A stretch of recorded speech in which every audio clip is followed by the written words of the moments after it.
Entertainment வழங்கும் கார்த்தி மற்றும் அரவிந்த் சாமி நடிப்பில் மெய்யழகன் செப்டம்பர் 27 முதல் உங்கள் அபிமான திரையரங்குகளில்.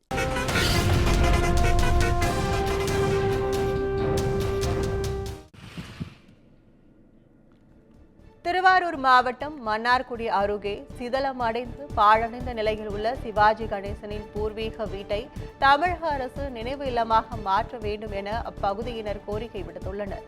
மறைந்த நடிகர் திலகம் சிவாஜி கணேசனின் 96வது பிறந்தநாள் விழா அவரது சொந்த ஊரான திருவாரூர் மாவட்டம் மன்னார்குடி அருகே வேட்டைத்திடல் கிராமத்தில் பொதுமக்கள், சமூக ஆர்வலர்கள், நாடக கலைஞர்களால் கொண்டாடப்பட்டது.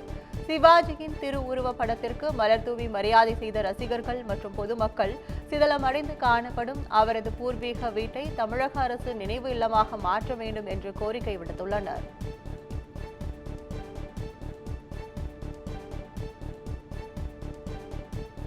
வேலூரில் கலை நிகழ்ச்சிகள் தொடங்கிய வேலூர் சங்கமம் நிகழ்ச்சியை பொதுமக்கள் ஆர்வத்துடன் கண்டு ரசித்தனர். வேலூர் கோட்டை மைதானத்தில் கலை பண்பாட்டுத்துறை சார்பில் வேலூர் சங்கமம் நம்ம ஊர் திருவிழா என்ற நிகழ்ச்சியை மாவட்ட ஆட்சியர் சுப்புலட்சுமி நேற்று தொடங்கி வைத்தார். 2 நாட்கள் நிகழ்ச்சிகள் நையாண்டி மேளம், காவடி ஆட்டம், கரகம், புரவி ஆட்டம், புலியாட்டம், பரதநாட்டியம், தப்பாட்டம், தெருக்கூத்து உள்ளிட்ட கலை நிகழ்ச்சிகளில் 375 கலைஞர்கள் பங்கேற்றுள்ளனர். இதனை வேலூர் மக்கள் ஆர்வத்துடன் கண்டு களித்தனர்.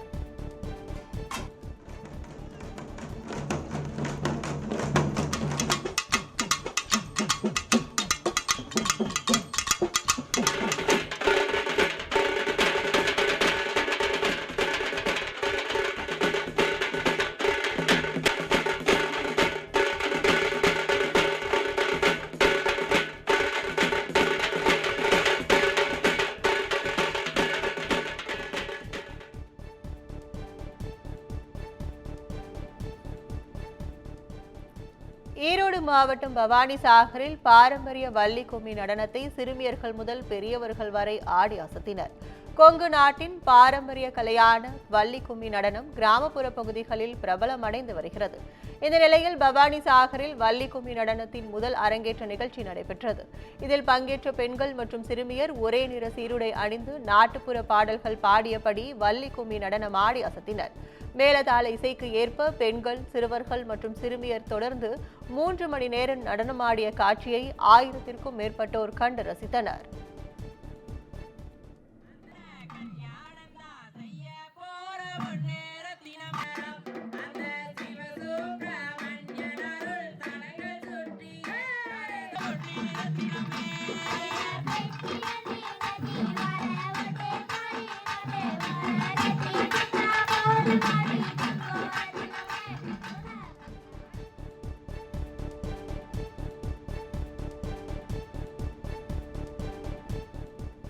தஞ்சாவூர் மாவட்டம் திருவிடைமருதூர் அருகே திருக்கோடீஸ்வரர் கோயிலில் திருப்பதி வெங்கடாஜலபதி பெருமாளாக அம்பாள் காட்சி தரும் சிறப்பு வைபவத்தை திரளான பக்தர்கள் கண்டு வழிபட்டனர். திருவிடைமருதூர் அருகே திருக்கோடி காவல் திரிபுர சுந்தரி சமேத திருக்கோடீஸ்வரர் கோயில் உள்ளது.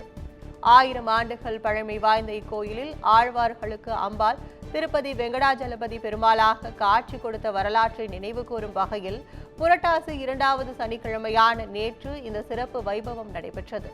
திரிபுர சுந்தரி அம்பாள் வெங்கடாஜலபதி பெருமாளாக அருள்பாலித்து கண்கொள்ளாத காட்சியாக அமைந்தது. இதில் ஏராளமான பக்தர்கள் கலந்து கொண்டு வழிபட்டனர்.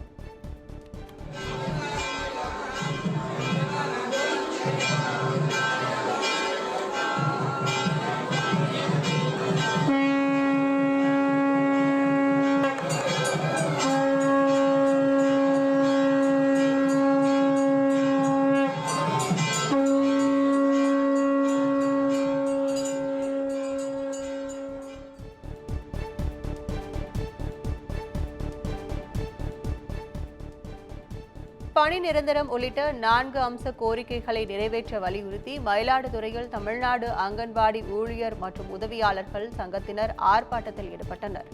மயிலாடுதுறை மாவட்டம் கிட்டப்பா அங்காடி முன்பு தமிழ்நாடு அங்கன்வாடி ஊழியர்கள் மற்றும் உதவியாளர்கள் சங்கத்தின் மாவட்ட தலைவர் பேபி தலைமையில் நடைபெற்ற ஆர்ப்பாட்டத்தில் பலர் கலந்து கொண்டனர். அப்போது அங்கன்வாடி ஊழியர்களை பணி நிரந்தரம் செய்ய வேண்டும், மே மாதம் கோடை விடுமுறையை 1 மாதம் முழுவதும் வழங்க வேண்டும், அங்கன்வாடி மையங்களின் பணி செய்யும் ஊழியர்களுக்கு 26,000 ரூபாயும் உதவியாளர்களுக்கு 21,000 ரூபாயை மாத ஊதியமாக வழங்க வேண்டும் என்பன உள்ளிட்ட கோரிக்கைகளை வலியுறுத்தி முழக்கங்களை எழுப்பினர்.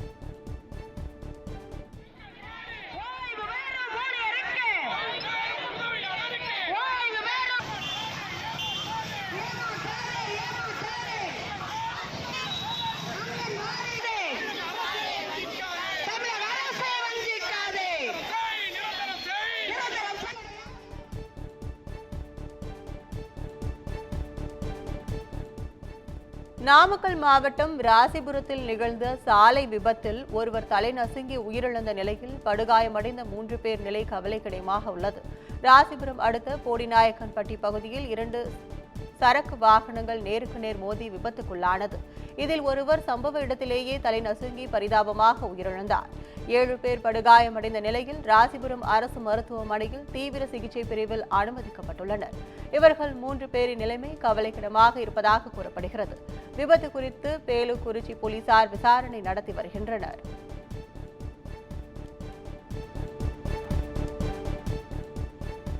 கடலூர் மாவட்டம் பண்ருட்டி அருகே கோயில் நிலம் சம்பந்தமாக இரு தரப்பினர்களிடையே ஏற்பட்ட மோதலில் 5க்கும் மேற்பட்டோர் காயமடைந்தனர்.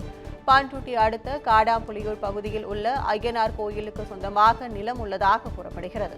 இந்த நிலையில் கோயிலிடம் சம்பந்தமாக பல்வேறு இடங்களில் ஏன் மனு கொடுப்பதாக கூறி ரகுநாத் என்பவரை வழிமறித்து ஆடலரசு என்பவர் தகராறில் ஈடுபட்டுள்ளார். ஒரு கட்டத்தில் வாய் தகராறு மோதலாக மாறியதால் ஒருவருக்கொருவர் கற்களை வீசி கடுமையாக தாக்கிக் கொண்டனர். இதில் 5க்கும் மேற்பட்டோர் மண்டை உடைந்து பண்ருட்டி அரசு மருத்துவமனையில் தீவிர சிகிச்சை பிரிவில் அனுமதிக்கப்பட்டுள்ளனர். இதனால் அப்பகுதியில் போலீசார் பாதுகாப்பு பணியில் குவிக்கப்பட்டுள்ளதால் பரபரப்பு ஏற்பட்டுள்ளது. நாமக்கல் மாவட்டம் ராசிபுரத்தில் உள்ள பொன் வரதராஜ பெருமாள் கோயிலில் மாடு தாண்டும் திருவிழா வெகு விமர்சையாக நடைபெற்றது.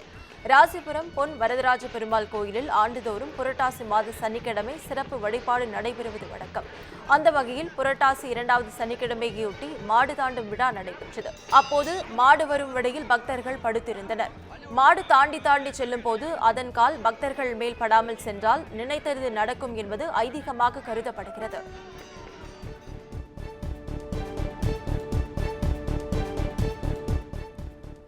ராமநாதபுரம் மாவட்டம் கமுதி அருகே ஐயனார் கோயிலில் முளைப்பாரி ஊர்வலம் வெகு விமர்சையாக நடைபெற்றது. பசும்பொன் கிராமத்தில் உள்ள அடைக்கலம் காத்த அம்மன் தவசிக்குறிச்சி ஐயனார் கோயில் புரட்டாசி திருவிழாவின் நிறைவு நாளில் பெண்கள் கும்மியடித்து அம்மன் கரகத்துடன் நடனமாடினர். பின்னர் அடைக்கலம் காத்த அம்மன் கோயில் திடலில் இருந்து மேளதாளங்கள் முழங்க முளைப்பாரி ஊர்வலம் சென்றனர். பின்னர் பசும்பொன் முழுவதும் ஊர்வலம் வந்து பசும்பொன் கண்மாயில் கரைத்தனர். இதில் திரளான பக்தர்கள் கலந்து கொண்டு சுவாமி தரிசனம் செய்தனர்.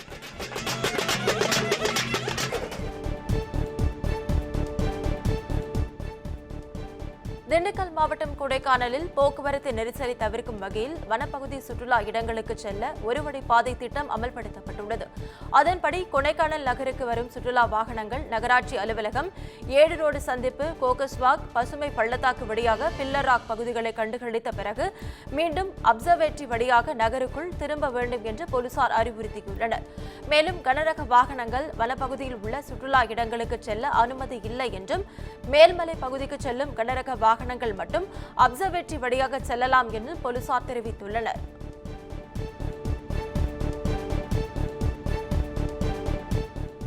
கோவையில் பகலில் பிரியாணி கடையில் பணிபுரிந்து கொண்டு இரவில் பைக் திருட்டில் ஈடுபட்ட 2வரை சிசிடிவி காட்சியின் உதவியுடன் போலீசார் கைது செய்தனர். கோவையில் விலை உயர்ந்த பைக்குகள் திருடு போவது அதிகரித்து வந்த நிலையில் கோவை ராமநாதபுரம் பெரியார் நகர் பகுதியில் இருவர் இருசக்கர வாகனத்தை திருடிச் செல்லும் சிசிடிவி காட்சிகள் பதிவாகியிருந்தன. அதனை கைப்பற்றி விசாரணை நடத்திய போலீசார் நவ்புல் ரஹ்மான், முகமது சஹ்பான் ஆகியோர் கைது செய்தனர். இதில் நவ்புல் ரஹ்மான் என்பவர் பகலில் பிரியாணி கடையில் வேலை பார்த்துவிட்டு இரவில் இருசக்கர வாகன திருட்டில் ஈடுபட்டது தெரியவந்துள்ளது. இதையடுத்து இருவரையும் நீதிமன்றத்தில் ஆஜர்படுத்திய போலீசார் கோவை மத்திய சிறையில் அடைத்தனர்.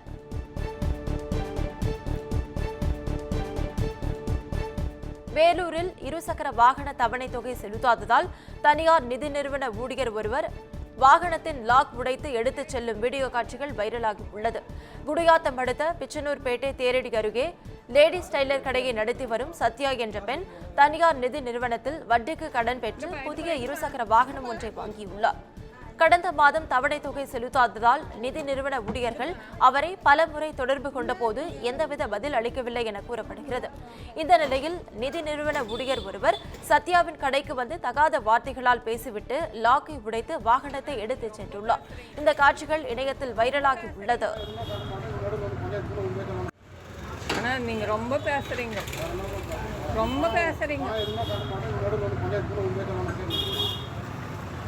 ஒரு லேடிஸ் கிட்டலாம் எப்படி பேசுறது? 2D என்டர்டெயின்மெண்ட் வழங்கும் கார்த்தி மற்றும் அரவிந்த் சாமி நடிப்பில் மெய்யழகன் செப்டம்பர் 27 முதல் உங்கள் அபிமான திரையரங்குகளில்.